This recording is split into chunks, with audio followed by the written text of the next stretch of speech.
नमस्कार दोस्तों, यह है राज कंप्यूटर बैतूल और हम लोग जनवरी वाले एग्जाम के लिए सीरीज पढ़ रहे हैं। और इस सीरीज में आज हमारे पास में ये 18 नंबर का वीडियो है, 18 नंबर का वीडियो है। आज लाइव क्लास नहीं है, थोड़ा सा समय का अभाव था। चलिए, तो इस वीडियो को हम शुरू करते हैं जल्दी से। यहाँ पर अभी जनवरी वाले एग्जाम के लिए जो बच्चे हैं वो ये वाला कोर्स ले ले। इसमें मॉक टेस्ट है और इसमें टोटल 20 मॉक टेस्ट है, 10 उसमें नॉर्मल है और 10 एग्जाम पैटर्न है ना। विथ हिंदी एंड इंग्लिश के साथ में 10 है और एग्जाम पैटर्न जैसे एग्जाम में आता है वैसे, मतलब कि पूरा 75 नंबर का पेपर है। और उसमें 52 कंप्यूटर के है, 6 जीएस के है, मैथ्स के है, रीजनिंग के है और अनसिंग पेजेस भी उसके अंदर डाला हुआ है। तो आपको एक्चुअल पता चल जाएगा कि आपका किस तरीके से पढ़ाई ग्रो कर रही है। तो ये वाला टेस्ट आप ले सकते हैं, मॉक टेस्ट है, 20 पूरे हैं उसमें। और ये वाला जो है, तो ये वाला जनवरी वाले जो बच्चे हैं वो ये वाला टेस्ट ना ले, इसको ले सकते हैं कौन, मार्च वाले। मार्च में जो एग्जाम देना चाहते हैं मार्च 2026 में, है ना, तो वो ये वाले कोर्स को ले लीजिए। ये मार्च के लिए बिल्कुल परफेक्ट है, 100 प्रूफ, बहुत अच्छे से तैयारी आपकी हो जाएगी। तो ये वाला बड़ा अच्छा। चलिए, आज का पहला प्रश्न है, MIME का पूर्ण रूप क्या है। MIME है इसका फुल फॉर्म आप लोग के पास में याद कर लिए होंगे, आप लोगों ने अरेंज करके अच्छे से याद कर लीजिएगा, फुल फॉर्म हमारे एग्जाम के लिए इंपॉर्टेंट क्या है। MIME है ना, तो MIME जो होता है इसका यूज क्या है, तो इसका multipurpose internet mail extension area है ना।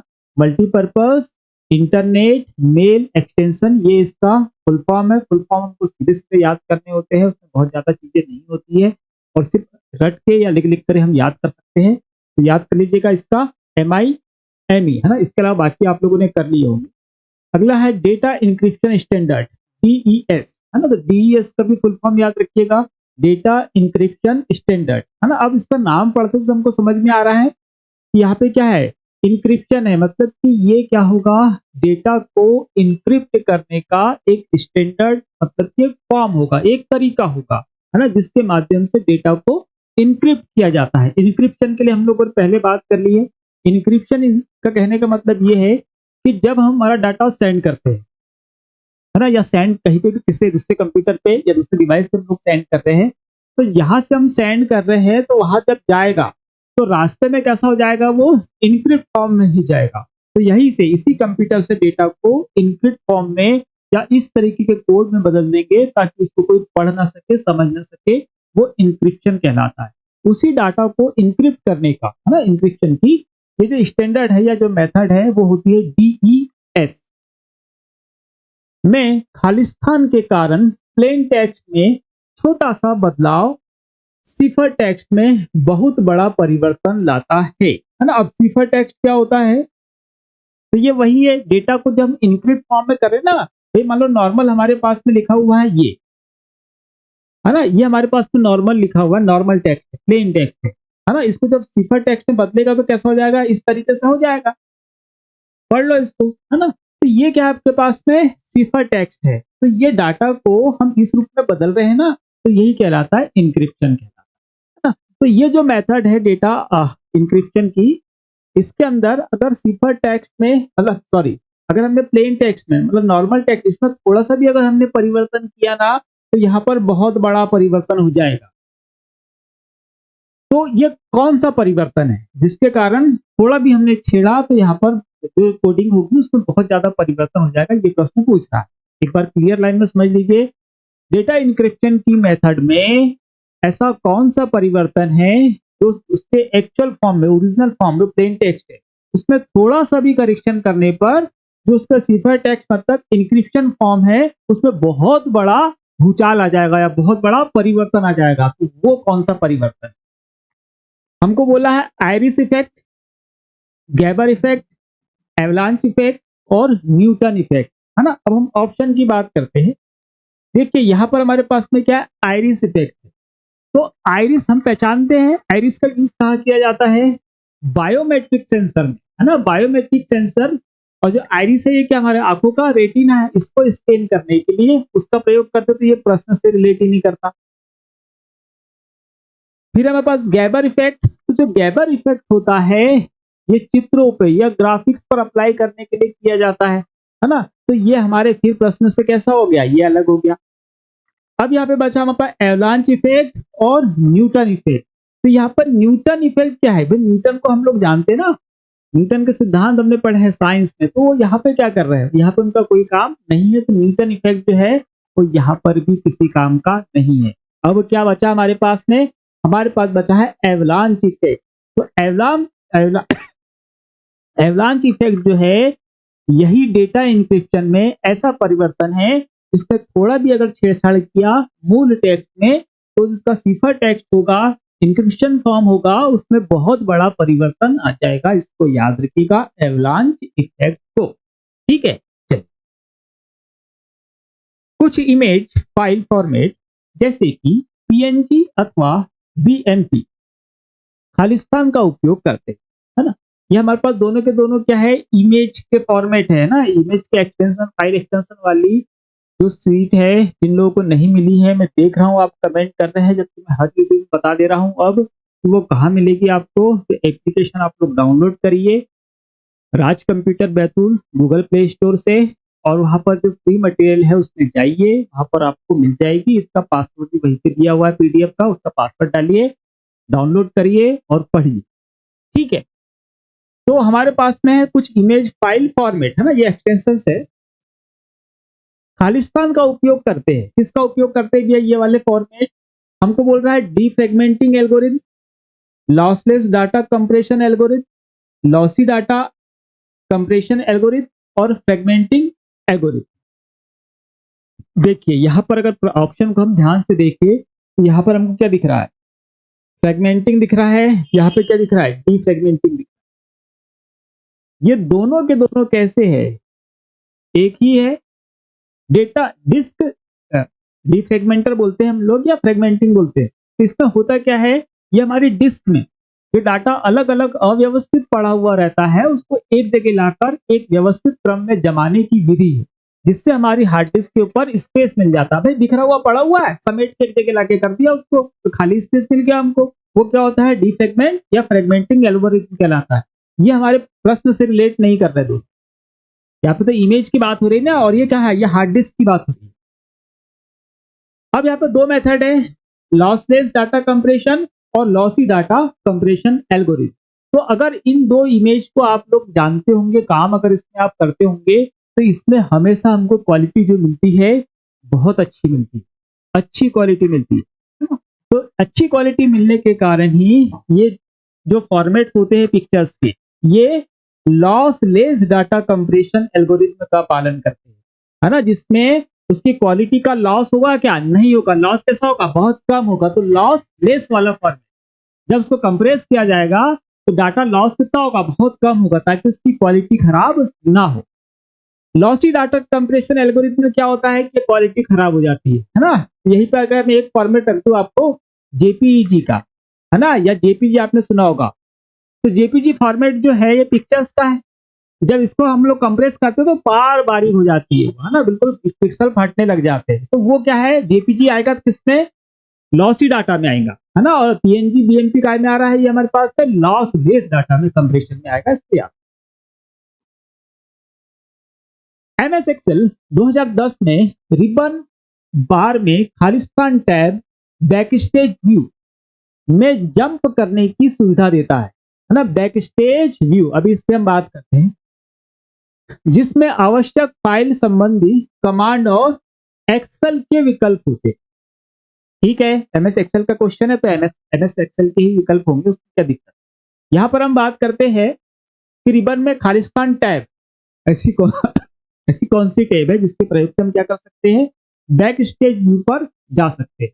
बैक स्टेज व्यू क्या होता है भाई, सामने हम लोग परफॉर्म कर रहे हैं, पीछे बैक स्टेज पे कुछ चल रहा होगा, है ना। अगर हमको यहाँ पर किसी चीज की जरूरत होगी तो हम कहाँ से लेकर आएंगे, बैक स्टेज से ही लेकर आएंगे, है ना।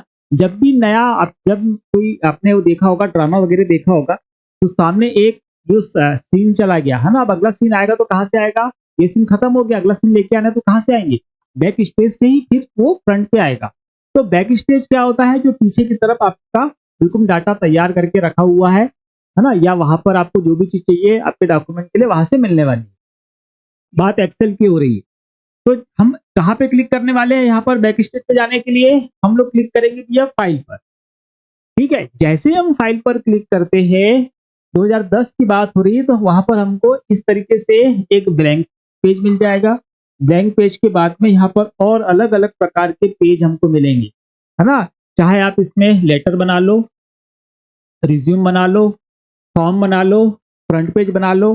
तो ये ब्लैंक पेज है और साथ में ये अलग अलग प्रकार के पेजेस भी कहाँ दिख रहे हैं हमको? बैकग्राउंड में दिख रहे हैं ना, बैक स्टेज पे दिख रहे हैं। ये क्या है हमारे पास में? ये सारे के सारे है टेम्पलेट। क्या है ये? टेम्पलेट है। तो टेम्पलेट जो है हमारे ये बैक स्टेज व्यू पर हमारे पास में रहते हैं।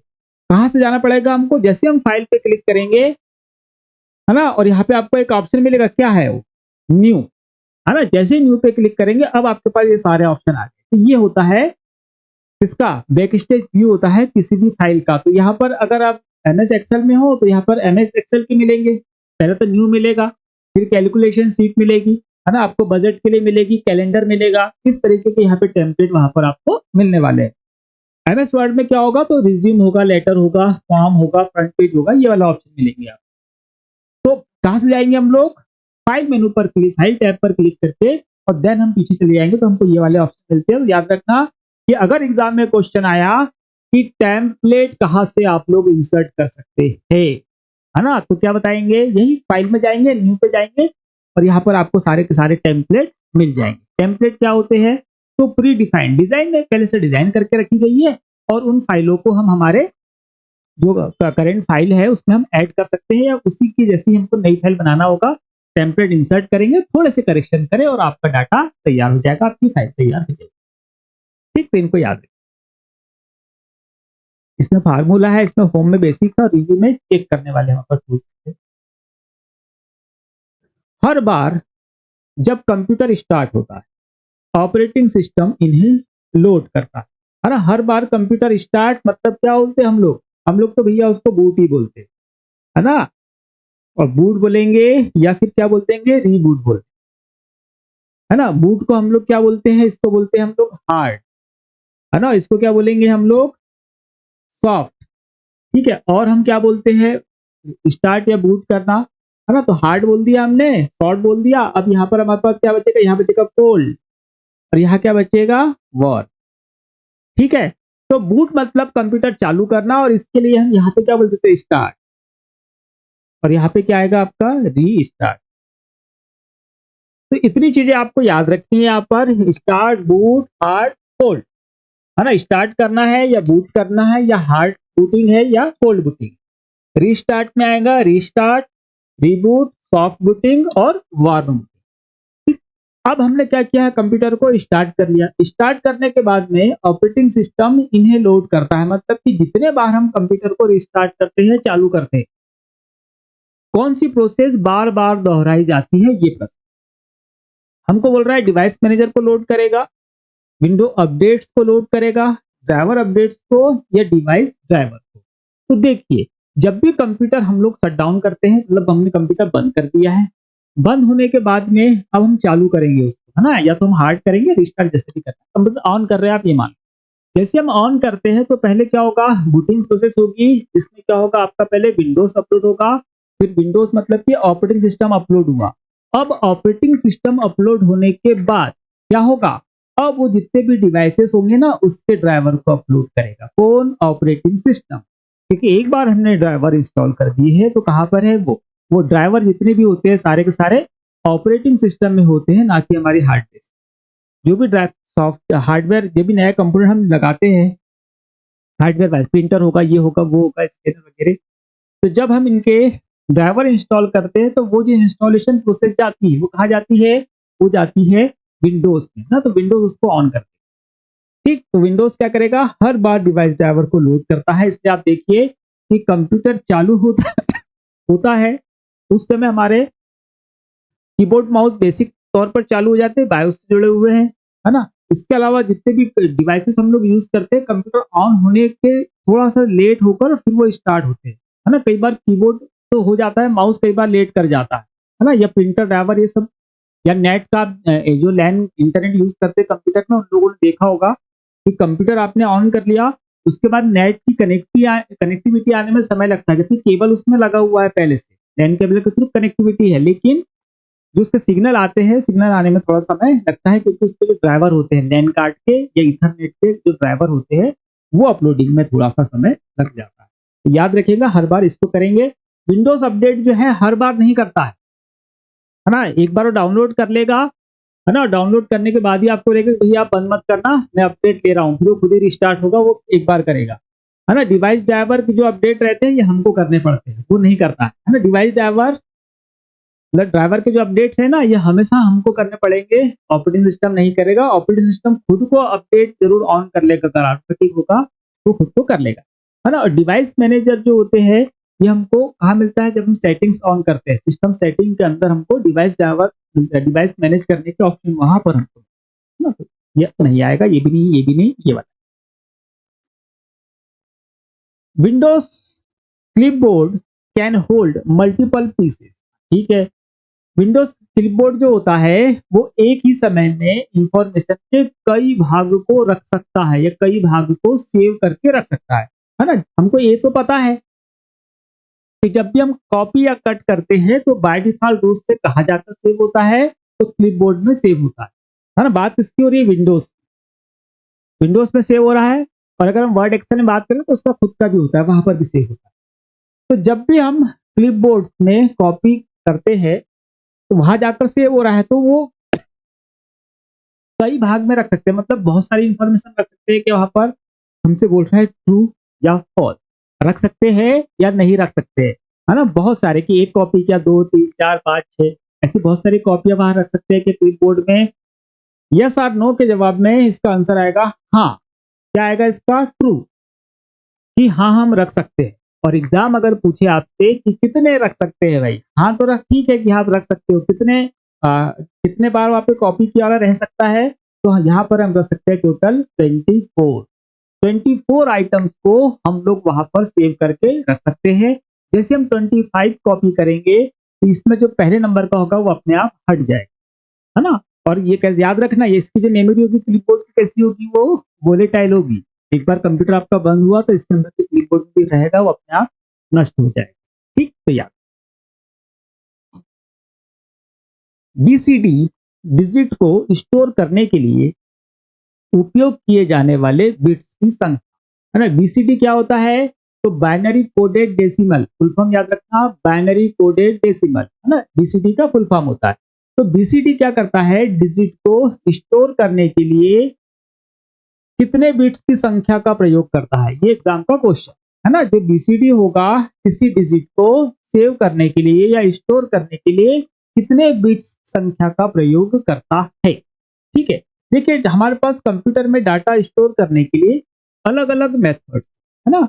उसी में से एक हमारे पास में क्या है, बीसीडी, बाइनरी कोडेड डेसिमल। तो जब ये डाटा को सेव करती है तब किसी डिजिट को सेव करने के लिए कितने बिट का प्रयोग कर रही है। कहने का मतलब ये है कि एक डिजिट है, ये एक डिजिट है ना। मान लो मैं ऐसा लिखता हूँ कि एक डिजिट ये हो गया, मैं नंबर ही लिखता हूँ, ये डिजिट हो गया, है ना। अब इसको वो सेव करेगा, तो सेव करने के लिए वो कितने बिट का प्रयोग करता है ना। तो मैं बहुत क्लियर आपको बता देता हूँ, ये एग्जाम में अगर प्रश्न आएगा तो याद रखना कि जो बाइनरी कोडेड डेसिमल होता है वो किसी डिजिट को स्टोर करने के लिए एक निबल का प्रयोग करता है। कितने का, एक निबल,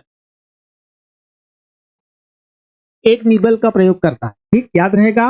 अच्छा, एक निबल में कितनी बीट होती है, तो एक निबल में जो बीट्स होती है वो कितनी होती है, होती है 4, ठीक है। अब ये प्रश्न का आंसर मिल गया आपको कि बीसीडी जो डिजिट होगा वो किसी डिजिट को स्टोर करने के लिए कितने बिट्स की संख्या यूज करेगा, तो 4 बिट्स की। ऐसा क्यों है, क्योंकि वो एक डिजिट को सेव करने के लिए कितने निबल यूज करता है, 4 निबल। और 4 निबल में 1 2 3 4 5, सॉरी 4 ही लिखना पड़ेगा, है ना। कितनी है, 1 2 3 4, 4 क्या होती है, बिट्स होती है, याद।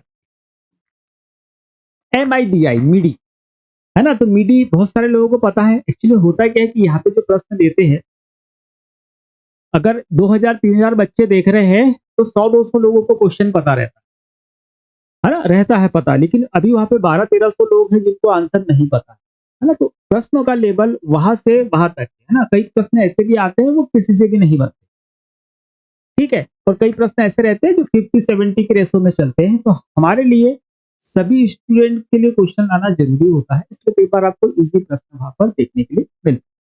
यहाँ पर MIDI है, मिडी पोर्ट, है ना। अभी यहाँ पे क्या मिडी मीन्स पूछ रहा है, हमारे पास मिडी पोर्ट भी होता है ना। मिडी पोर्ट क्या है, तो जितने भी हमारे पास में संगीत के वाद्य यंत्र होते हैं उनको जब हम कंप्यूटर से कनेक्ट करते हैं तो हमारे को वहां पर साउंड कार्ड में मिडी पोर्ट होने की आवश्यकता होती है। मिडी पोर्ट आप लोगों ने देखा भी होगा, काफी लोगों ने देखा होगा, जिन्होंने नहीं देखा वो सुन लीजिए।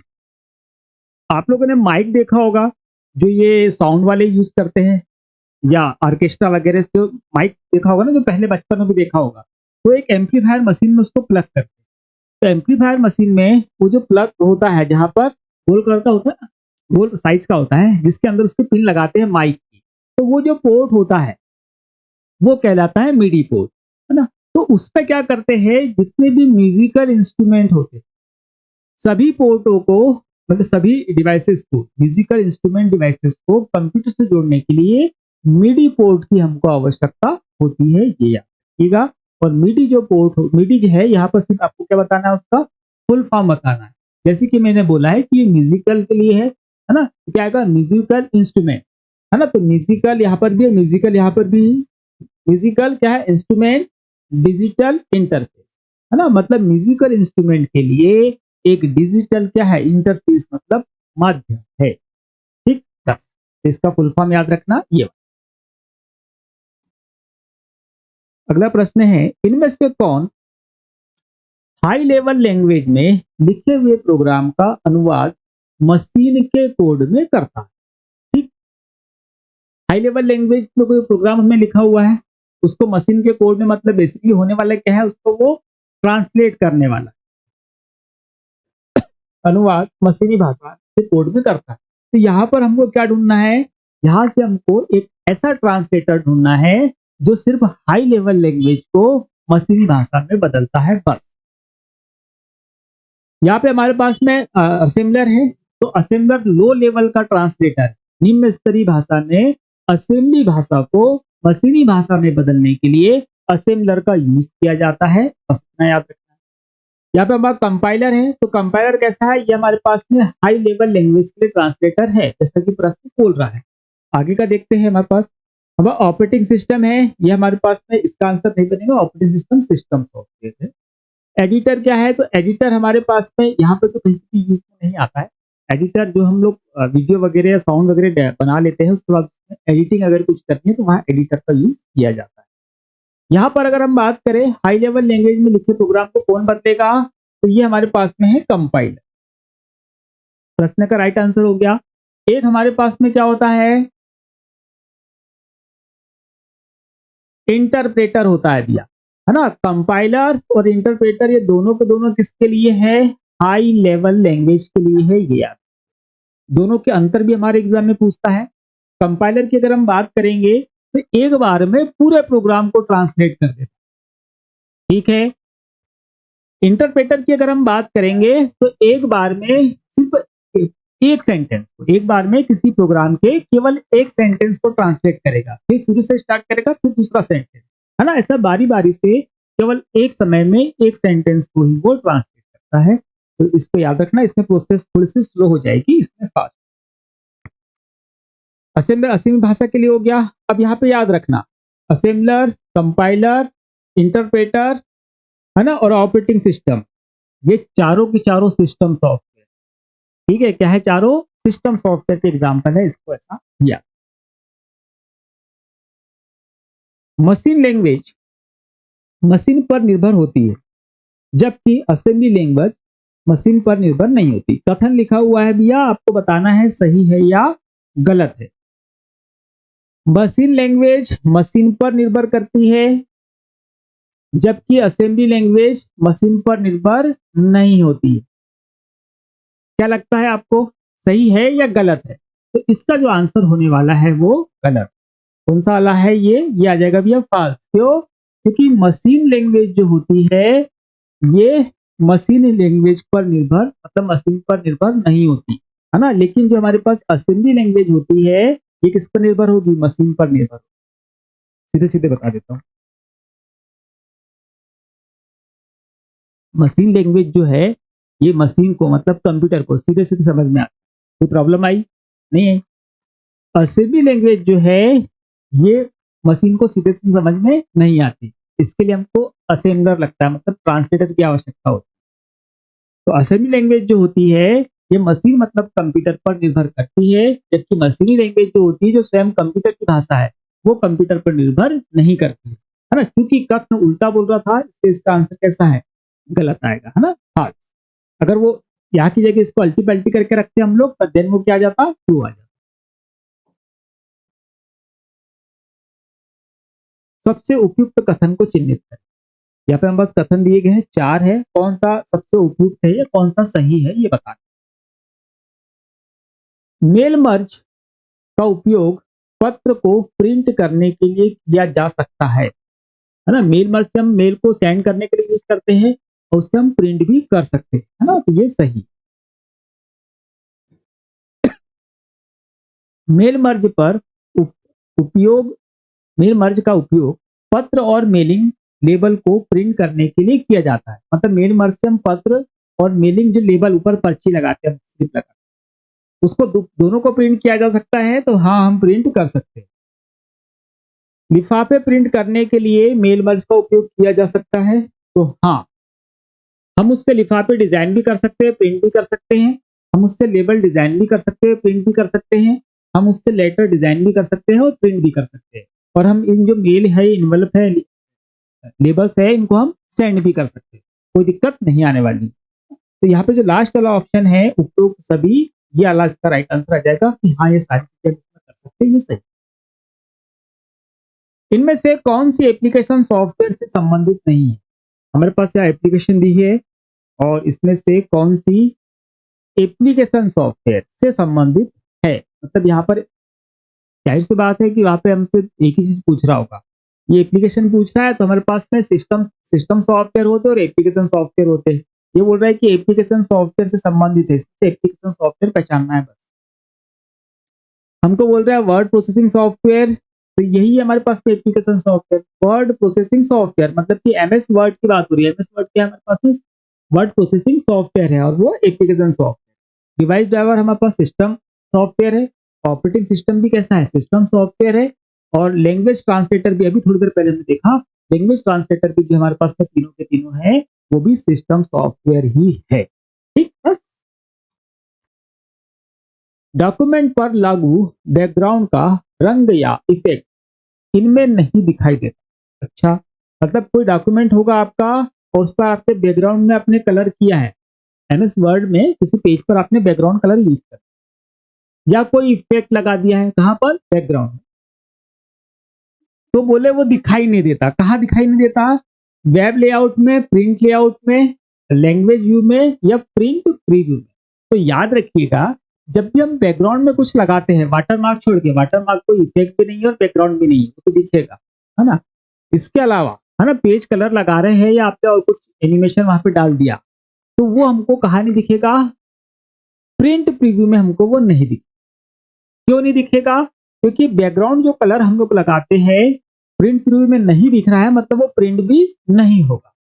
अगर आपको बैकग्राउंड में किए हुए कलर को प्रिंट भी कराना है तो वर्ड ऑप्शन में जाते हैं, वर्ड ऑप्शन में जाके बैकग्राउंड कलर पे आपको टिक लगाना पड़ेगा कि हाँ भैया इसको प्रिंट करना है। तब जब नॉर्मल आप काम करोगे पेज में और बैकग्राउंड में कलर लगाओगे तब वो प्रिंट हो जाएगा। ठीक है। तो प्रिंट प्रीव्यू जब भी हम देखेंगे तो बैकग्राउंड में हमने अगर कलर किया होगा हरा पीला लाल नीला जो भी, तो वो नहीं दिखने वाला है ना। तो क्या होगा? ये वाला आंसर सही होगा। और बाकी जो हमारे पास में है वेब लेआउट, प्रिंट लेआउट, ये दो ही व्यू हमारे पास में होते, लैंग्वेज व्यू हमारे पास में नहीं। तो ये क्या है हमारे पास में? इसमें वो दिखेगा, जो कलर करेंगे हम लोग वो दिखेगा, है ना। बाय डिफॉल्ट ये वाला व्यू होता है, ये भी याद रखें। You can send and email from MS word. MS word से ईमेल भेज सकते हैं, यस और नो में बताना है कि हाँ भेज सकते हैं या नहीं भेज सकते। ट्रू और फॉल्स। एमएस वर्ड की हम बात कर रहे हैं तो एमएस वर्ड में हमको एक फीचर मिलता है जिसका नाम है मेल और मर्ज। मेल मर्ज की सहायता से हम कोई पत्र तैयार कर सकते हैं और एक साथ बहुत सारे लोगों को सेंड कर सकते हैं। तो बहुत सारे लोगों को हम कैसे सेंड करेंगे, जा जाके तो देने से रहे, कैसे करेंगे हम लोग, तो वहां पर हम यूज करेंगे आउटलुक एक्सप्रेस का।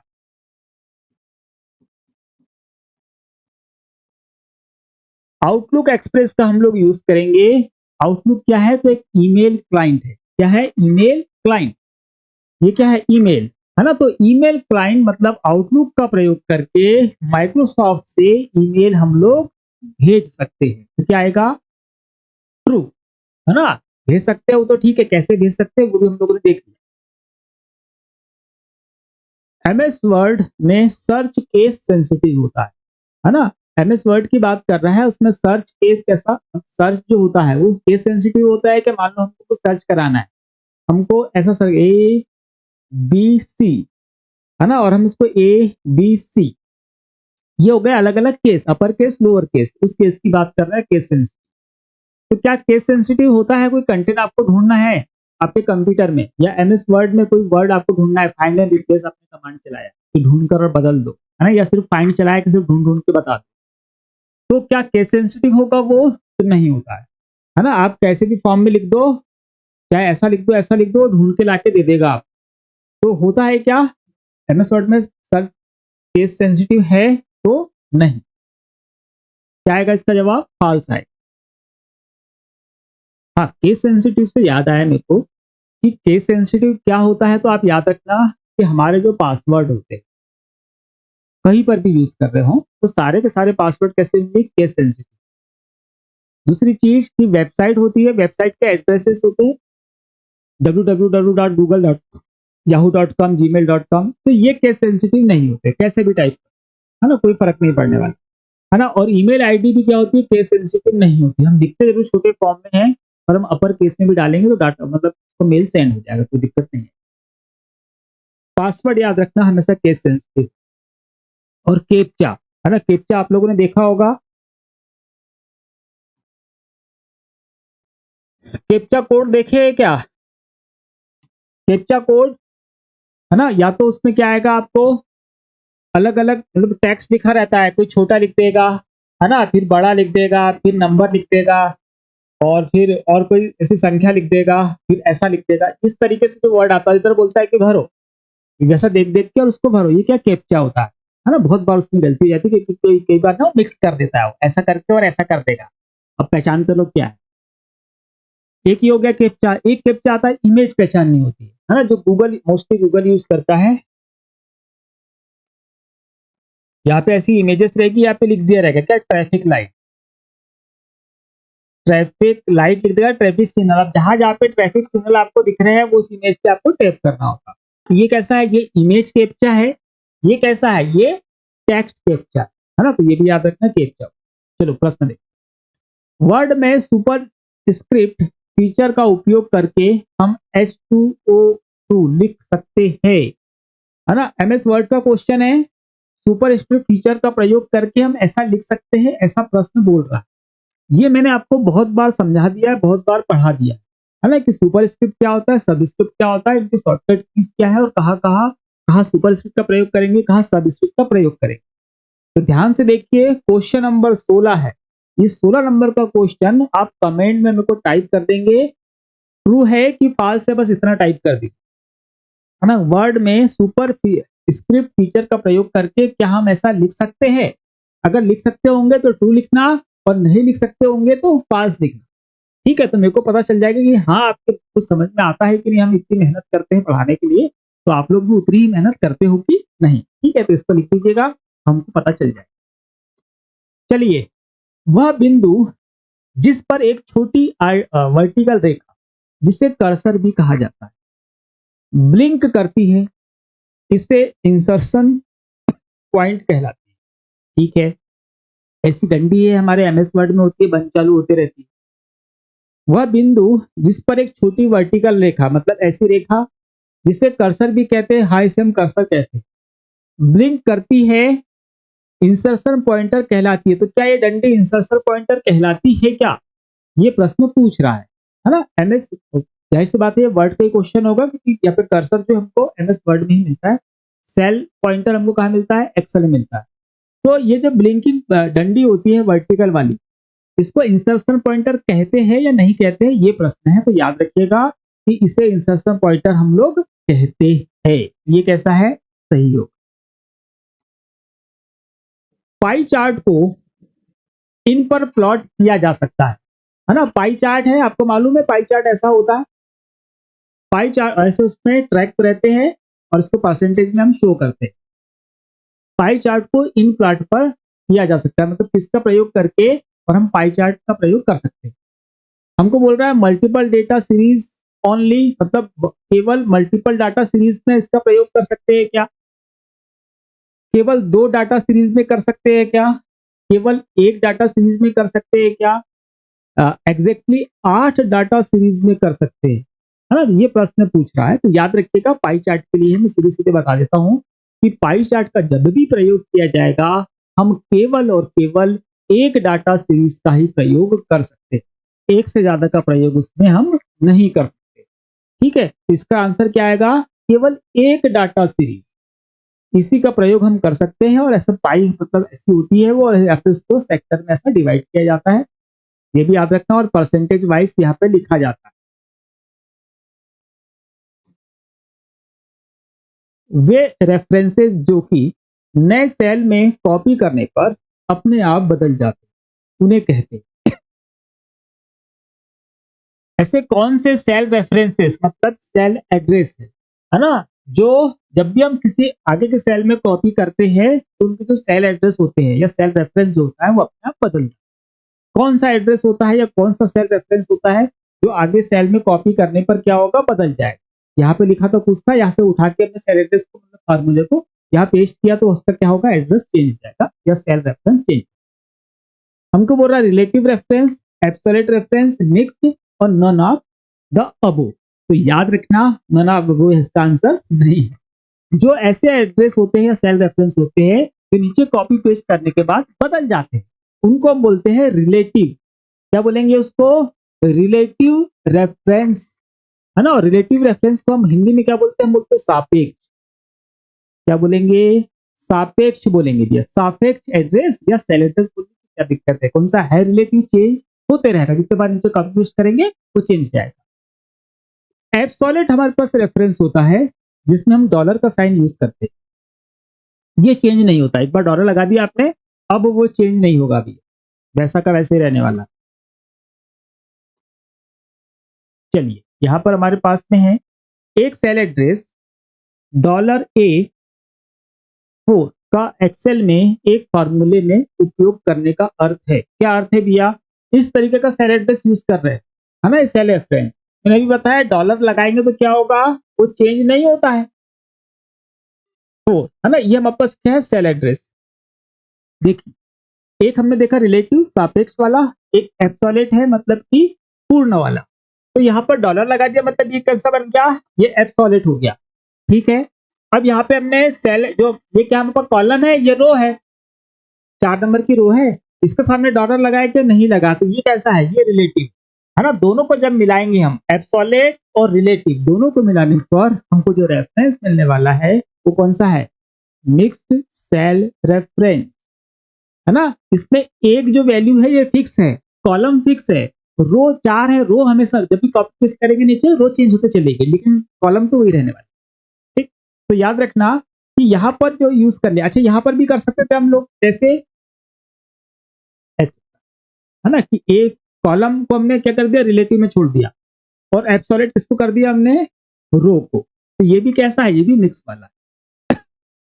यहाँ पे कॉलम नीचे पेस्ट करेंगे तो कॉलम चेंज हो जाएगा ABCD, और लेकिन जो रो होगी वो फिक्स रहेगी, वो 4 पे ही रहेगी। ठीक है, तो ये भी मिक्स वाला है, तो याद रखें। इनकी तो हमने बात कर ली, ये बदलेगा नहीं और ये बदल जाता है, नन ऑफ दिस। वर्कशीट के कलेक्शन को कहते हैं, वर्कशीट के कलेक्शन को क्या कहते हैं भैया? सीट्स है इसमें, है ना। सीट 1 सीट 2 रहती है ना। हाँ, इसके लिए मैं फिर से रिवाइज करा दूं आपको। MS एक्सेल 2010 और उसके पहले, है ना, और 2010 और उसके बाद। MS एक्सेल हमारे पास में अगर हम बात करें 2010 तक के, तो बाय डिफॉल्ट कितनी सीट ओपन होती है? हमारे पास में सीट्स वहां पर 3 सीट होती है बाय डिफॉल्ट ओपन, 13 तक की हो जाती है। कितनी? 3 सीट नीचे रहती है, 2007, 10, 13 इधर उसके पहले। जहां 2016 आता है है ना, एमएस ऑफिस पैकेज 2016 में एक्सेल में। अब बाय डिफॉल्ट कितनी सीट ओपन होती है? एक। नीचे दिखती है ना हमको स्टेटस में सीट 1 रहती बस, है ना, ये याद रखिएगा। अब सीट्स है आपके पास तो मल्टीपल सीट्स, है ना, यहाँ पे हम सीधे सीधे पढ़ लेते हैं कि एमएस एक्सेल में क्या होता है कि ऐसी सेल होती है, एक सेल है। अब जब एक से ज्यादा सेल हो जाएगी, मल्टीपल सेल्स, है ना, तो बहुत सारी जो सेल होती है वो सब मिलकर निर्माण करती है किसका? सीट का। सीट मतलब कि वर्कशीट का निर्माण करती है, ठीक है। अब बहुत ज्यादा जब वर्कशीट आ जाएगी, मल्टीपल वर्कशीट आ गई, तो ये जो वर्कशीट होती है ये मिलकर निर्माण करती है किसका? वर्क बुक का, ठीक। तो सेल से मिलकर इसका निर्माण हो रहा है आपके पास में सीट्स का हो रहा है, और सीट्स मिलकर वर्क बुक, है ना। एक एक लाइन और याद आती है, मेरे को याद रखना कि रो और कॉलम के इंटरसेक्शन से क्या होता है? तो सेल का निर्माण होता है, किसका? सेल का, है ना भाई। ये क्या हमारे पास में कॉलम है और ये रो है, तो रो और कॉलम जहां पे मिल रही है यहाँ पर क्या है? ये निर्माण हो रहा है किसका? सेल का, है ना। तो याद रखना सेल का निर्माण होता है। हिंदी में इंटरसेक्शन मतलब प्रतिच्छेद, रो और कॉलम के प्रतिच्छेद से सेल का निर्माण होता है, और बहुत सारी सेल मिलकर सीट का, और बहुत सारी सीट मिलकर वर्कबुक का निर्माण करती है। सेल A2 में फार्मूला है B2 प्लस C3। इस फॉर्मूले को सेल 2 में C2 में कॉपी करने पर यह हो जाएगा, मतलब ठीक। देखिए यहाँ पे जो सेल एड्रेस है कैसा है हमारे पास में, ये वाला रिलेटिव है, रिलेटिव है, कैसा होगा? वो चेंज हो जाएगा, ये तो हमको पता है। डॉलर लगा रहता तो एब्सोल्यूट होता है, रिलेटिव है तो क्या होगा? वो चेंज होते रहे। तो A2, सेल A2 में A2 बना देता हूं आपको, ताकि प्रश्न अच्छे समझ में आ जाए, एग्जाम में आएगा तो फिर दिक्कत नहीं। बस इतने में काम हो जाएगा। कहाँ तक के? सी तक के है क्या? चलो डी तक के बना देते हम लोग। ये यहाँ से ऐसा बना देता हूं, और इस तरीके से सेल। चलिए देखिए, ये हमारे पास में ए बी सी और ये हो गया डी।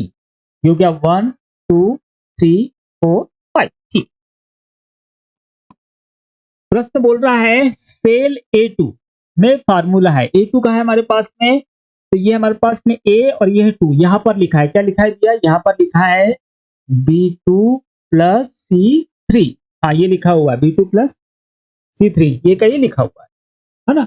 इस फॉर्मूले को सेल C2 में कॉपी करना है। C2 का है हमारे पास में, ये है C और ये हमारे पास में 2, यहां पर कॉपी करेंगे, है ना। इस यहां पर कॉपी करेंगे हम, तो इसमें से कौन सा ऑप्शन आ जाएगा, है ना। जब उसको उठा के वहां कॉपी करेंगे तो चेंज होगा, तो क्या चेंज होगा वो हमसे पूछना है। देखिए ये कैसी है हमारे पास में, रिलेटिव एड्रेस है, सेल रेफरेंस है रिलेटिव। तो ये जब भी हम कॉपी करेंगे तो क्या होगा? ये अपना मान चेंज करता रहेगा, मतलब ये जो एड्रेस है ये चेंज होते रहेगा, है ना। तो यहाँ पर रखा है, जब यहाँ से उसको हमने यहाँ पर पेस्ट किया, इसको यहाँ पर पेस्ट करेंगे हम, तो क्या होगा? देखो इक्वल जैसा का वैसा लगाता हूं मैं। ये बी है तो बी का यहाँ पे क्या हो जाएगा? यहाँ पे हो जाएगा भैया सी, है ना। ये बी का यहाँ पर सी होने वाला है ना। टू जैसा का वैसा है ना, प्लस लगा दिया। अब ये क्या हमारे पास C3 है, तो C3 का यहाँ पर क्या हो जाएगा? यहाँ पे हो जाएगा D3, ठीक है। अब हम क्या करेंगे? अब हम उठा के इसको यहाँ पे पेस्ट करने वाले, है ना। तो क्या हो जाएगा? अब ये फिर इक्वल आएगा आपके पास में, और यहाँ पर हमारे पास में क्या है? बी का सी यहाँ पे आ गया, तो यहाँ पे आ जाएगा आपका डी आ गया, D2 प्लस, और ये डी की जगह अब क्या आएगा यहाँ पर? E3, तो D2 plus E3, D2 plus E3, ये वाला जो आंसर है इसका ये आ जाएगा। है समझ में? इसकी प्रैक्टिस करना, है ना। कुछ नहीं करना है, ऐसा कैसे एड्रेस टाइप करना और कॉपी करके इधर पेस्ट कर देना। सीधे यहाँ पेस्ट करोगे तब भी वही आंसर आएगा, यहाँ पे करोगे फिर यहाँ पे करोगे तब भी आएगा। यहाँ पर अगर आएगा तो अब क्या होगा? डी तक के आ गए हम लोग, है ना। तो यहाँ पे क्या आएगा? यहाँ पर आ जाएगा भैया ई, है ना। E2 प्लस ई के बाद क्या आएगा? यहाँ पर आ जाएगा F3, है ना। E2 F3, तो यहाँ पर चेंज होते चले, ठीक है। तो इसकी प्रैक्टिस करिएगा, इस तरीके से क्या होता है? ये वाले चेंज होते हैं। और वही अगर इसमें डॉलर का साइन लगा होता तो फिर चेंज होता है कि नहीं? जैसा यहाँ पर है वैसा का वैसा यहाँ पर, वैसा का वैसा यहाँ पर, वैसा का वैसा ही आगे चलते हैं, ठीक। तो याद रखना है, इसकी प्रैक्टिस करना है। चलिए अगला प्रश्न है हमारे पास में, आप वर्कशीट में तारीखें जोड़ सकते हैं परंतु स्प्रेडशीट तारीखों को कैलकुलेशन में इस्तेमाल नहीं कर सकते। अच्छा, प्रश्न बोल रहा है कि वर्कशीट में आप तारीख मतलब डेट जोड़ सकते हैं, है ना, पर उन डेट्स का आप प्रयोग नहीं कर सकते। कहां पर? कैलकुलेशन में। ये सही है या गलत है, ये प्रश्न पूछ रहा है। तो हम डेट जोड़ सकते हैं, नंबर जोड़ सकते हैं, बहुत सारी चीजें हम लोग उसमें जोड़ सकते हैं, कोई दिक्कत नहीं। प्रश्न बोल रहा है कि डेट आपने जोड़ ली, अच्छी बात है, और उसको आप कैलकुलेशन में प्रयोग नहीं कर सकते। तो ऐसा सही है या गलत है, ये प्रश्न पूछ रहा है। तो याद रखना कि हम लोग डेट उसमें जोड़ भी सकते हैं और उसका प्रयोग हम कैलकुलेशन में कर भी सकते हैं, है ना। ये बोल रहा है नहीं कर सकते, इसलिए क्या होगा, ये फॉल्स। प्रश्न बोल रहा है नहीं कर सकते तो वो गलत बोल रहा है ना। हम प्रयोग उसका कर सकते हैं, तो क्योंकि यहाँ पे उसने बोला है कि नहीं कर सकते, हम बोल रहे हैं कि तू गलत बोल रहा है ना। वो बोलता है कर सकते हैं, तो फिर हम क्या बोलते हैं उसको, ट्रू, क्योंकि हम कर सकते हैं। नाउ और टुडे फंक्शन का उपयोग वर्तमान समय देखने के लिए किया जा सकता है। हाँ, ये सही है कि गलत है भैया, थोड़ा सा सोच के और फिर आप लोग आंसर सोच लीजिए, मैं एक्सप्लेन करता हूं जब तक कि। नाउ और टुडे फंक्शन का उपयोग वर्तमान समय देखने के लिए किया जा सकता है। क्या हमको हाँ और ना में बताना है, ट्रू और फॉल्स में बताना है। नाउ फंक्शन क्या करता है?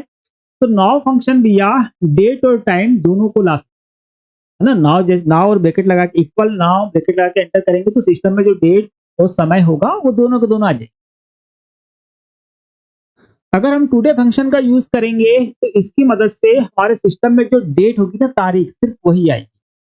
तो नाउ क्या करता है, वो डेट ला सकता है और क्या ला सकता है, टाइम, मतलब समय भी इंसर्ट करा दे। टुडे क्या है हमारे पास में, टुडे हमारे पास में सिर्फ डेट इंसर्ट कर सकता है, टाइम इंसर्ट नहीं कर सकता।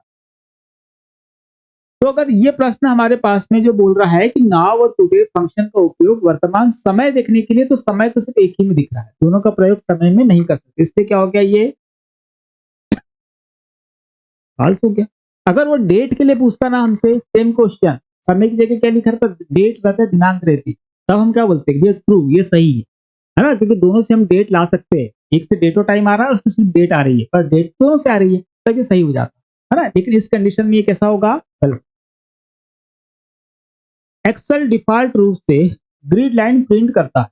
प्रश्न ऐसा बोल रहा है हमको कि एक्सेल जो है वो ग्रिड लाइनें होती है ना, एक्सेल में काम करते हैं तो पीछे जो ऐसी लाइनें होती है जिसमें सेल आपको दिखती है, ये क्या होती है, ग्रिड लाइनें होती है। इनको व्यू टैब में जाएंगे हम हटा भी सकते हैं। तो ये जो लाइनें होती है, अगर आपने बना लिया है डाटा और आप प्रिंट करेंगे, तो प्रिंट करने पर ये जो ग्रिड लाइनें हैं ये प्रिंट होती है क्या? तो ये प्रश्न बोल रहा है कि एक्सेल डिफॉल्ट रूप से ग्रिड लाइन प्रिंट करता है, मतलब प्रश्न के हिसाब से तो ग्रिड लाइनें प्रिंट होती है, हमारे हिसाब से ये गलत। क्यों गलत है? क्योंकि जो ग्रिड लाइनें हैं ये प्रिंट नहीं होती है। हम लोग अगर प्रिंट प्रीव्यू अगर देखें तो प्रिंट प्रीव्यू में हम लोग को दिखता है, ठीक है। तो प्रिंट प्रीव्यू के माध्यम से जब हम देखते हैं तो क्या होता है कि ये लाइनें हम वहां पर हमको नहीं दिखती है। अब प्रिंट प्रीव्यू हमको दिख नहीं रही है, तो जैसे कि बात हुई थी प्रिंट प्रीव्यू में नहीं दिखेगा तो वो प्रिंट नहीं होगा, है ना। तो कैसा है, ये वाला प्लास्टिक लाइन गलत। लेकिन एक चीज हम जरूर कर सकते हैं, वो क्या है कि अगर आपको ये प्रिंट कराना ही है तो या तो आप उसको रूल कर लो, बॉर्डर में जाएंगे और रूल कर लेंगे आपके अकॉर्डिंग, या फिर, है ना, एक्सेल ऑप्शन में जाकर हमको एक ऑप्शन मिलता है जैसे ग्रिड लाइन प्रिंट करने के लिए हमारे पास ऑप्शन होता है, पर तब सारी की सारी, ठीक है। तो जहाँ आसान रास्ता ये है कि आप सेलेक्ट करिए और उसको रूल कर लीजिए, है ना, बॉर्डर में जाइए और रूलिंग जहाँ से बॉर्डर चाहिए आपको लगा लीजिए, बस प्रिंट हो जाए, ठीक। चलिए भैया, तो ये हो गए हमारे पास आज का वीडियो, 18 नंबर का ये वीडियो हमारे पास में था और इस वीडियो में हमने अच्छे प्रश्न रखे हैं। तो ये मॉक टेस्ट की बात हो गई है जनवरी वाले एग्जाम के लिए। अभी दोनों कोर्सेज पे ना जाए, सीधे मॉक टेस्ट ले और तैयारी आपकी रिवाइज कर ले, है ना। अब ये टेस्ट तो अभी बंद हो जाएगा, ये वाला जो आपके पास में है ये मार्च वाले एग्जाम के लिए है। तो मार्च वाला बच्चा अगर कोई देख रहा होगा तो इसको ले लीजिए, डिटेल में अच्छा समझते हुए पढ़िए, प्लस एमसीक्यू और मॉक टेस्ट भी उसमें आपको मिलने वाले, ठीक है। तो 18 नंबर का ये वीडियो हो गया है। एप्लीकेशन जिन लोगों ने डाउनलोड नहीं करी है, एप्लीकेशन ध्यान से डाउनलोड कर ले। एडमिट कार्ड जैसे ही आएगा वैसे ही हम लोग आपको टेस्ट वहां पर प्रोवाइड करा देंगे। 25-25 क्वेश्चन के टेस्ट आपको वहां पर मिलने वाले हैं। जैसे एडमिट करना आएगा वहां मिल जाएगा। तो एटलिस्ट आपके पास एप्लीकेशन डाउनलोड होनी चाहिए। ठीक है, चलिए तो मिलते हैं हम अगले वीडियो में। आप करिए तैयारी आपके एग्जाम की और हम करते हैं तैयारी आपके एग्जाम के लिए।